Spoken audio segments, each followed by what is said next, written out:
Good afternoon, everyone. Very pleased to be here, and thanks to Texa for inviting me. I work for two different organizations. I'm a really employable graduate. In the US, I work for something called EdgeVentures, which is a higher education research consulting firm, and was independent and has now been acquired by a couple of large organizations, NRCCUA there, and then just recently we were acquired by ACT. We specialize in a number of things, including online higher education, and we work with many of the big players in the US and a wide range of colleges and universities that are invested in online in some way, shape, or form. But I also lead something called the Observatory on Borderless Higher Education, which is a small think tank rooted in the UK, but with a membership around the world, including many Australian universities and Texa, I'm pleased to say. The Observatory has been around almost 20 years and was founded in the heat of the dot-com era when online first came to prominence, and everyone was either very excited or very worried about it, or very skeptical about it. And the Observatory over the years has tracked online learning around the world in higher education, transnational education, and new providers and modalities. So what I'm going to talk to you about is online higher education, mostly from a US perspective. The US is arguably the world's most developed, the world's largest online higher education market. And I want to revisit some of the big promises that were made about online back in the late 90s when I first got involved, and still from people new to the sector or vendors that are super excited about trying to sell something that will make big claims about what online is going to do in terms of access, in terms of cost reduction, in terms of quality and outcomes. And I would argue that online, yes, we're used to associating online with growth and momentum and innovation.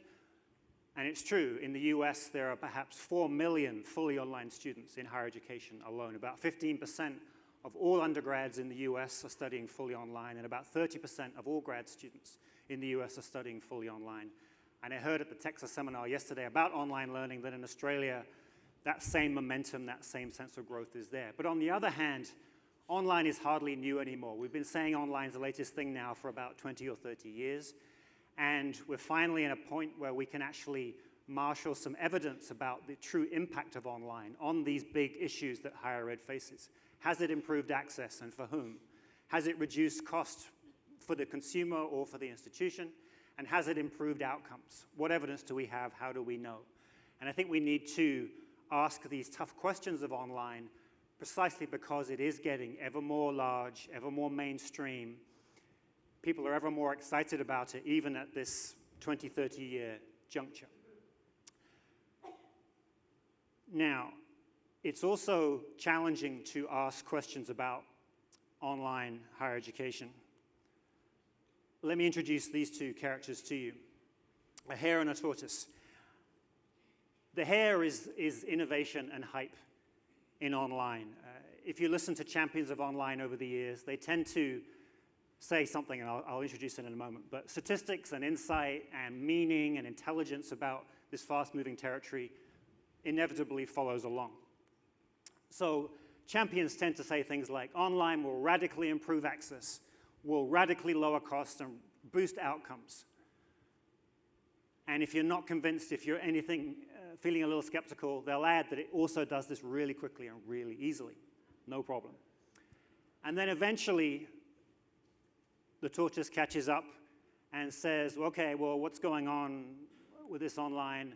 And we'll come up with something like, well, we know there are 15% of undergrads, and we know there's 30% of grad students, but ultimately, we need better data.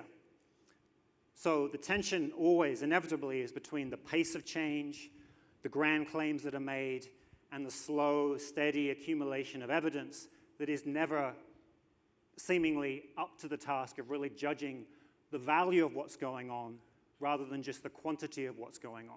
So yes, 15% of undergrads, 30% of grad students are fully online, but what does that really mean? Is it just a complement to the system? Is it exclusionary rather than inclusionary? Does it help with these big issues that we heard about this morning in terms of real and perceived inequality, being left behind? Is online a net benefit to higher education, or is it just a sideshow? So I'm going to talk about evidence around access, evidence around costs, and evidence around outcomes. I'm going to be brief and synthesize a lot of stuff. I could go on at length about all these issues, so if you're interested, happy to take questions or talk afterwards.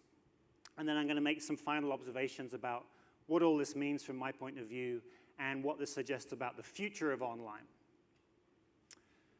And again, this is all US data about the US system, but I think has broad applicability. And from what I've heard about Australia, I'm hearing many resonances, similar themes, and similar issues.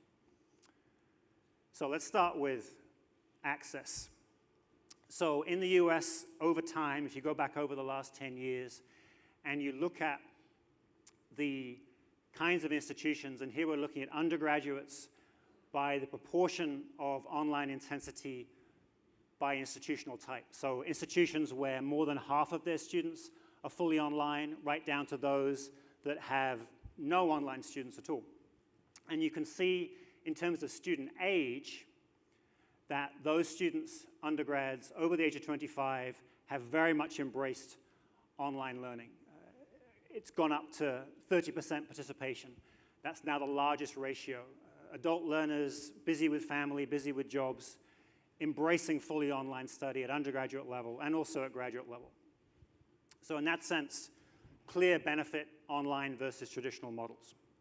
But if we dig beneath that data, we see more nuance. So if we distinguish online students into certain demographic categories, percent that are female, Asian, Black, Hispanic, these are the big ethnic categories used in the US, and then disabled. So let me explain what this chart is showing. So the line, the horizontal line, is the average participation rate for these groups overall. And then the orange arrow is the participation rate for that group at schools. That's what US calls colleges and universities, so apologies. When I say schools, I mean colleges and universities. The proportion of schools that are majority online, you see an increase in female participation. So that's great. But the context is, just as in Australia, females are already overrepresented in higher education. So online is exaggerating that overrepresentation and doesn't seem to be doing anything for male underrepresentation. So yes, access, but perhaps also lack of access. If we look at Asian students, you see the opposite. Asian students in the US in general tend to outperform, be overrepresented in higher education. There's a lot of controversy around, are they being denied access to the Harvards of the world? You may have seen that in the media. And this plays out with online. Asian students are much less interested in online and much more likely to attend more traditional institutions with very little online. Whereas for students who identify as Black in the US, an underrepresented group, have embraced online because online is often seen as a second chance opportunity for older students who did not succeed at the traditional age in higher education. But Hispanics, who are in a very similar situation, underrepresented in higher education, more likely to be less socioeconomically well off, are underrepresented in online. And I think that's partly a language issue for some subgroups in that population. But it's also, I think, the fact that Hispanics are overrepresented in smartphone dependence. They have access to the internet only through a smartphone, and trying to do an online degree entirely through a smartphone, vendor hyperside, really doesn't make much sense at the moment. White students underrepresented in online, but overrepresented in higher education overall. And perhaps surprisingly, disabled students. People think casually that online is somehow more accessible, and for certain disabilities it can be, or if it's organized in a certain way it can be. But dramatic underrepresentation from people with a disability in online programming, much more likely to attend a traditional school with perhaps a wider array of facilities and support services. So as the title says, yes, online is wonderfully flexible and convenient, but it seems to be convenient for some groups and not for other groups. And then the final perspective on access is by geography. Back in the late 90s and through the MOOC boom, people kept saying online is going to break down geographical barriers. People don't have to be content anymore with the institution that happens to be in their locality.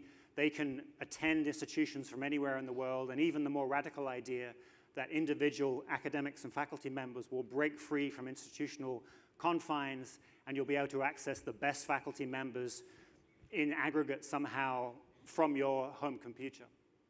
So has that actually played out?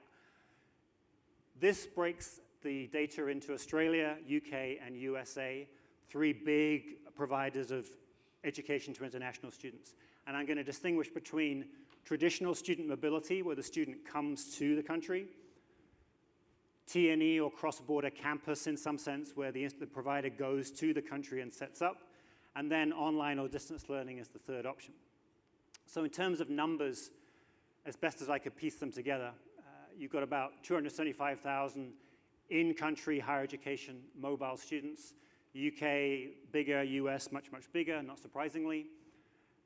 If you do cross-border in-country, Australia adds a big number, UK even bigger. US, unfortunately, does not track this data at all, so it's a blank. So what about distance learning? Has distance learning conquered the world, made it much more convenient and accessible? No need to study abroad, no need to go to a campus in your home country? Generally not.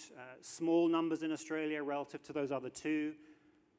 The UK, it's a bit bigger. The Open University, University of London external program, as was. US, 43,000. As the title says, online still wins the bronze when it comes to cross-border delivery. Just doesn't match real and perceived, the immersion, the networking, the migration opportunities, the employment opportunities that in-country and to some extent T&E embodies. And if you look at growth over time, the traditional modalities have been growing faster than distance learning, which has either been flat or up a little bit, or in the US, up, but from a very, very low base. And that distance is only 7% of international students in Australia, 15% in the US, and only 3% in the US, rather. So again, 20, 30 years after the beginning of online, it's hard to say that online has really opened up access by geography. Theoretically, it's possible, but the consumer hasn't really embraced it. So why is that? So park that for now. Let's look at the cost question. This is a very complicated area, and I don't pretend I have all the information I'd like to have to judge cost, but I will show you some data from the US that suggests online may be beginning to have an impact on operational costs for institutions, and some institutions choosing to pass on those savings to consumers. And is that a disruptive and or helpful force?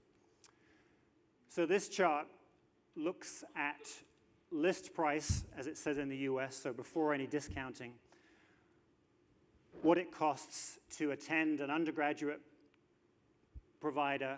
And remember, in the US, tuition fees are generally not regulated. Providers can charge more or less what they want, and there's a mix of public, private, and for-profit providers in the US, all big, large sectors. And interestingly, you can see over time, average tuition controlling for inflation has been going up. And you can see up, controlling for inflation, low double digits over that period of time. And the only exception to that are the institutions that are majority online. They've actually seen a net reduction in that list price, down 5% over that time, up a little bit more recently. So it's the lowest price, and it's also the only price point to have gone down. Now, is that because these institutions have enough experience with online today over decades now that they've optimized their operations and have leveraged the mystical cost savings that online is supposed to embody and are beginning to pass that on to students? And are they holding quality constant? Is this finally the game-changing disruption that online was supposed to bring and that has played out in some other industries, Amazon being the classic example? If you look at revenue per student, rather than just the list price, that's actually been going up over time, and there's a smaller gap between the traditional institutions with little online and the fully online institutions. So I think the picture is a bit more nuanced than you see it here, but I do see some potentially powerful iterations evolving from this if institutions can finally combine low price and high quality.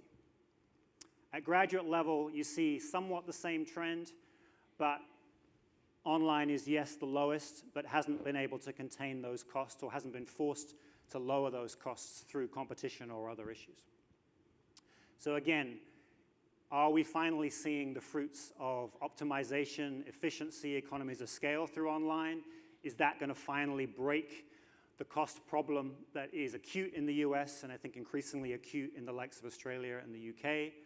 Or is it just individual institutions playing in response to market forces but will continue to ratchet up price where they feel they can get away with it? So park that one. And then outcomes. The US, until recently, only reported student outcomes for traditional students who enrolled at one institution, had never enrolled before, and graduated from that same institution. And as we all know, that traditional pathway is becoming more and more unusual, more and more exceptional. But just recently, the US has started to report at federal level outcomes for undergraduates that are non-traditional, that are part-time, that enrolled, dropped out, and came back again.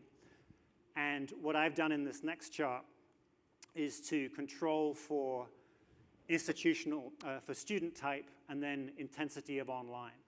This big ultimate question: does online lead to the same outcomes, better outcomes, weaker outcomes, at least in terms of quantity of people completing a degree? So this is undergraduate. Doesn't say anything about the quality necessarily. That's a more complicated question.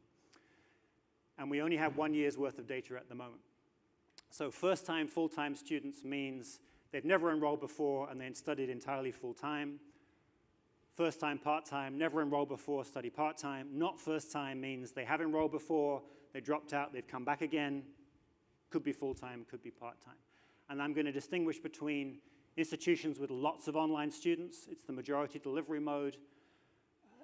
Those with what I call very high sum online, that's the closest we can get to a blended delivery model. And then those that are very low, fully online, and the average. So if we start with this group, 57% of all first-time, full-time undergraduates emerge with a credential after 8 years in the US. It's not a great benchmark. The US, for reasons I won't go into, struggles with productivity, getting a large proportion of entrants out the other end with a credential. So the benchmark isn't particularly high for online to compete against. If we then look at institutions with very little online, they do a bit better, more traditional entry point perhaps, more academically prepared population. So what's the very fully online, very high fully online going to do?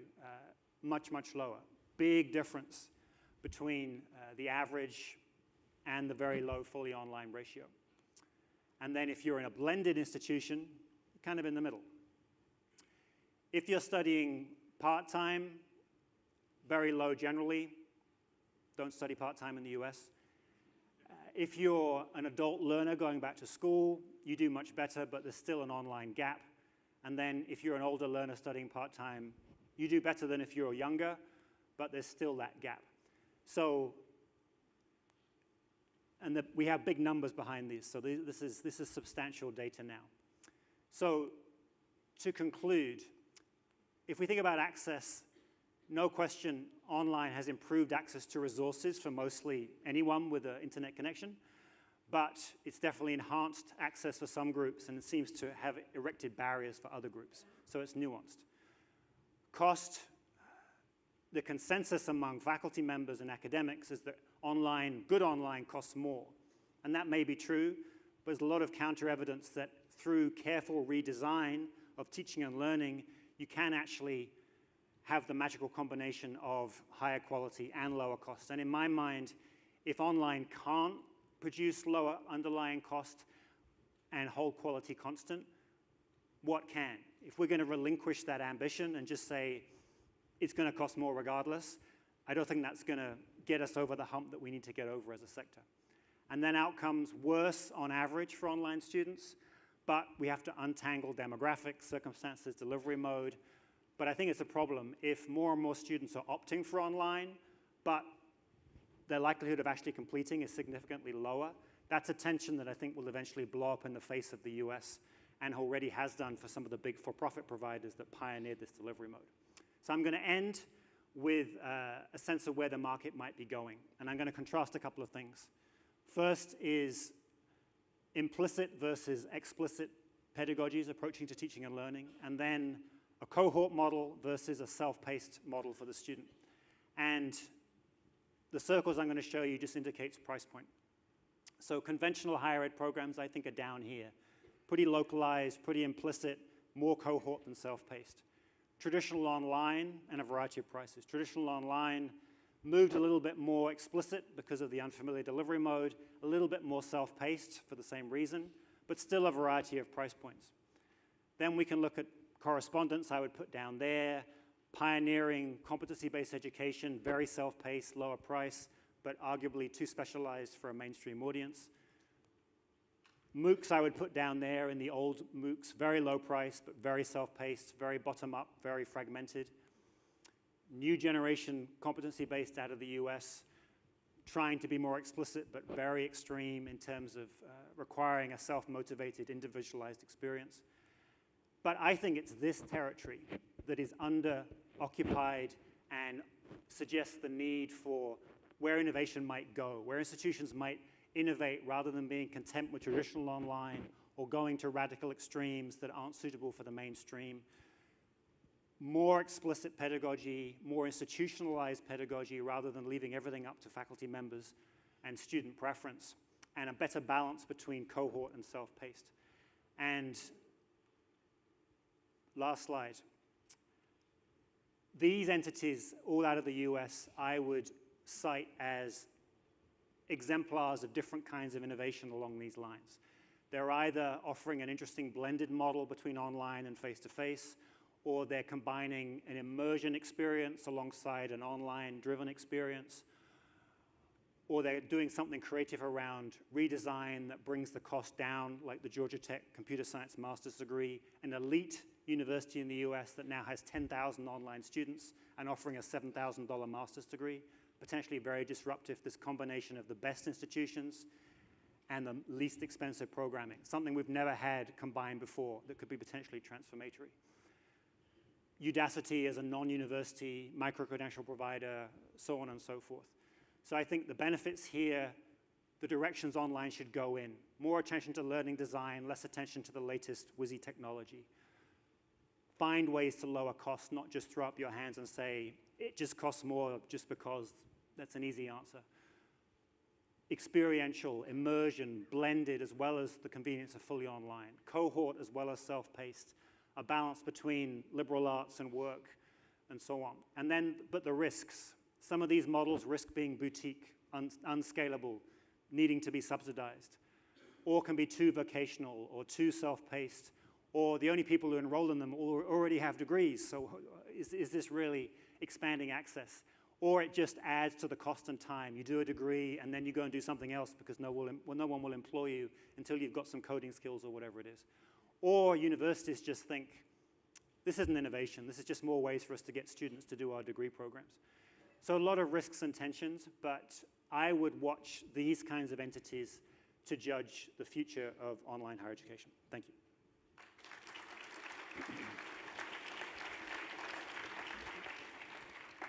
Thanks, Richard, in particular for adding to the biodiversity of the TEXA conference to date. Oh, sure, we've got a hare and a tortoise now, in addition to the elephants and everything else that we've had.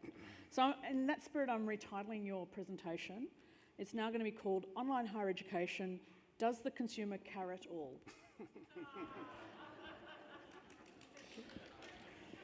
Okay, that was the pun for this afternoon. That's it. We've got some great questions coming through on the poll, and if anyone would like to ask a question, remember you can put your hand up. So there's one person over there with a hand up. While we move the microphone to you, we will ask these questions. Is there evidence about student experience data in fully online programs versus campus-based programs, including blended learning programs? Right, I think that's the kind of question we need to now try to answer. We throw around these words like online and blended as if we know what they mean, or as if they all mean the same thing, when actually there's a lot of nuance and difference potentially beneath those labels. And I think until we can control for some of those variables, how is something taught, who is teaching it, the nature of the materials, it's going to be impossible for us to draw many conclusions if we don't understand those nuances. But then on the other hand, trying to control for all those variables is very, very difficult. You know, we can't do simple sort of A/B testing in the way that we might in a non-human-centered situation. So I think that's the classic challenge that education faces. It's very hard to prove effectiveness in a way that feels robust from a scientific point of view. But if we don't do that, we're just sort of trading in generalities. So my hope is that through surveys such as one I haven't mentioned, we do something called the CLOE survey in the US that stands for Changing Landscape of Online Education, and it surveys leaders of online and institutions about how they run online operationally, pedagogically, and we're hoping to try and get at that kind of question through that kind of data. I'm interested in your question. You raised blended. I'm interested in what I might call hidden online students, because you will find that the economics of building lecture theatres these days, I think, is very questionable. A lot of our students will be on campus for our stats purposes, but in fact be doing a lot of what they do online in that blended mode, but it won't be captured in sense of the student being an online student. Mm-hmm. So I think institutionally, our students have in large part, in my experience, walked into the online environment and stayed partly in the on-campus environment. Right, I think that's true, particularly for younger undergraduate students. I think they have a sense that the campus still adds a lot of value that online can't replicate, but equally online brings some convenience that is important if you're having to work and study. So I think, to me, what's missing, at least in the US perspective, is more institutional leadership about owning that reality rather than just letting it happen, or conceding the question of delivery mode to student preference driven by convenience, not by an understanding of what's the right combination of tools and techniques and delivery methods for my particular field of study or for this particular group. So I'd like to see institutions acknowledge this reality, but bring a bit more order to it and lead the conversation rather than just say, well, that's what they want, or we didn't realize that's what they wanted, but that's what they've done, and we'll just offer more of that. I think that's putting too much power in the hands of students. You want to give students power, but they're assuming you know what you're doing as an institution, and if you're conceding all of that to the market and to the consumer, there's a danger they make bad choices and you end up paying the consequences. There's a nice question here, which is sort of about the lack of a level playing field in terms of the recognition of qualifications based on geography. So Australian qualifications aren't necessarily considered as valuable as qualifications from other countries, and that affects online enrolments when you're working in multiple geographic regions. Do you have any thoughts around that? Sure. So yes, the borderlessness of online is not matched by the borderlessness of recognition or regulation, quite the opposite. Those things that tend to be very nationally defined, and there's still many countries that will not recognize online programming at all, and if you want to get a job in the public sector in many countries, showing up with an online degree is not going to help you. Some of that, I think, is just based on lack of understanding traditional instincts, assuming quality means the kind of experience I had 30 years ago when I was in an institution. And there are some efforts to organize mutual recognition, but again, country by country, typically, rather than something broader and faster. So I don't think the problem is going to go away anytime soon. But I do see the rise of this confluence of the notionally best institutions, the Harvards, the MITs of the world, involved in MOOCs, increasingly involved in micro-masters, increasingly involved in online masters in general. If those institutions are involved, that does offer online a bit of a lifeline to say, you can't just dismiss them anymore. It's not just University of Phoenix or no-name institution with a suspicious record. It's institutions that embody quality and tradition in higher education, and if they're willing to embrace online, I think it opens up the market, but it also opens the minds of regulators to say, we shouldn't be dismissing this out of hand. There should be parity, there should be openness. So I'm seeing positive signs driven by that, and just the maturation of online in the marketplace now. It's harder and harder to say it's not real, it's not legitimate. But how does that affect then Australian providers in terms of brand recognition for their degrees, if they're going up against MIT and they're going up against Harvard and... Right, but I think there's no reason the online market won't be as diverse as the traditional market. And particularly if there's more flexibility around pricing, and particularly if institutions can demonstrate some differentiation in their online offerings, do more than just say what everyone else says. We are flexible, we are convenient, we understand adult learners, We have career programming. Everyone says that now. I think the question is, how is your particular version of online a good fit for this field of study, this audience? How does it lead to better outcomes, and brand around that? I think that's the reassurance the market's looking for. So I think the Australian brand, it may not compete with the top US institutions, but it outperforms most countries in the world. You're already competing to be the number 2. I'm not sure you're quite past the UK yet, but you're getting close to it. The UK is certainly self-sabotaging on this issue, so it won't be long. But I don't see why online couldn't be different. I think the challenge is more, you don't have the advantages of physical place, physical assets, coming here, immersion in the culture, migration. So I think the blended opportunity, combining T&E and online and migration, or some time spent here, I think creative combinations there will connect what Australia does best and its core brand assets with its strength in distance learning that I think right now is confined to the domestic market, but could potentially have a very powerful impact internationally in that you have that lead over many other countries. We've run out of time for questions. There's a lot of questions here around the impact of the cohort itself, the description of the cohort on online success. So will it work better for remote students in regional areas than for students who are distracted by living in cities? How does it affect part-time versus full-time enrolment and so on? Is there some place that people can go to find out that information? Is there a source of information for providers about the impact of online? It's a good question. I mean, there's a vast literature about how particular online classes have gone, but it tends to be defined by one-time studies, not longitudinal, not particularly great research methodology in many cases, so it's hard to generalize.